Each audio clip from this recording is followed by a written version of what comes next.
సంధ్యా theatre వద్ద జరిగిన ఘటన, అల్లు అర్జున్ అరెస్ట్ వివాదం ఈ రెండు కూడా గత కొన్ని రోజులుగా మీడియా, సోషల్ మీడియాను కుదిపేస్తున్నాయి.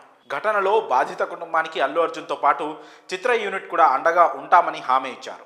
అయినా సరే ఆ తర్వాత అల్లు అర్జున్ను పోలీసులు అరెస్ట్ చేయడం, జైలుకు తరలించడం, మధ్యంతర బెయిల్ మీద బన్నీ ఇంటికి రావడం అన్నీ చకచకా జరిగిపోయాయి. ప్రస్తుతానికి ఆ కేసు ఇంకా కొట్టివేయలేదు.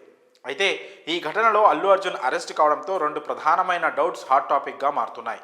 అల్లు అర్జున్ నిరపరాధి అని కొందరు వాదిస్తుండగా, మరోవైపు ఎవరూ చట్టానికి అతీతులు కారని మరికొందరు అంటున్నారు.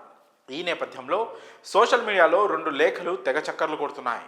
అందులో ఒకటి సంధ్యా థియేటర్ మేనేజ్మెంట్ పోలీసు బందోబస్తు ఏర్పాటు చేయాలని కోరుతూ రాసిన లేఖ, మరొకటి పోలీసుల నుంచి వచ్చినట్లు చెప్పబడుతున్న ఆ అభ్యంతరాలను తిరస్కరించిన లేఖ.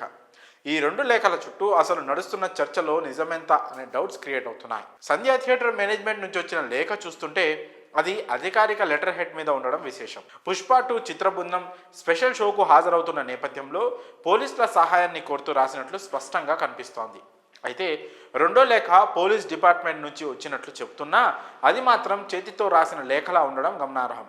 రెండో లేఖ అధికారిక లెటర్ హెడ్ పై రాలేదు. పైగా పేజీని బాగా పరిశీలిస్తే అది స్టేపుల్స్ కు సంబంధించిన కాగితంపై రాసినట్లు కనిపిస్తోంది. దీన్ని బట్టి సోషల్ మీడియాలో ఈ లెటర్ నిజమా కాదా అనే కన్ఫ్యూజన్ క్రియేట్ అవుతోంది. అందులో హీరో హీరోయిన్ ప్రొడక్షన్ యూనిట్ 4/12/2024 థియేటర్కు రాకూడదు అని స్పష్టంగా రాసి ఉంది. కానీ అది అసలు అధికారిక లేఖ కాదని, ఏదో ఎడిట్ చేసిన లేఖ అయి ఉండొచ్చని కొందరు అభిప్రాయపడుతున్నారు.